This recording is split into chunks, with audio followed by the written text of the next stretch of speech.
Greetings from Toledo. I'm Dave Perdue, the Trademark Wahoo. Today's video is brought to you by the letters Y and I. And I'm going to tell you the story about the application to register the mark Indi, I-N-D-I, for clothing, including t-shirts, and the refusal to register that mark issued by the trademark examining attorney on the ground that it was so similar to the trademark INDY registered for clothing, including shirts.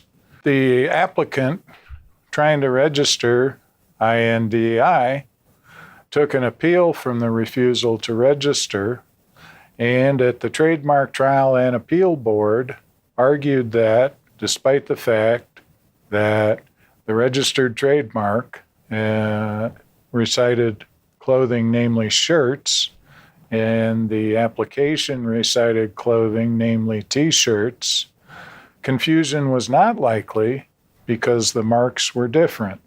They weren't very different, INDY and INDI.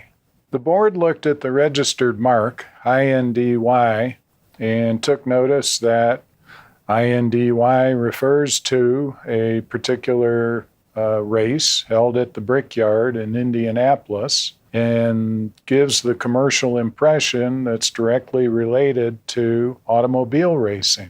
The board also noted that INDI had no such connotation and took the position in reversing the refusal to register that INDI, because it was different and because it gave a very different commercial impression, was not confusingly similar to INDY registered for clothing.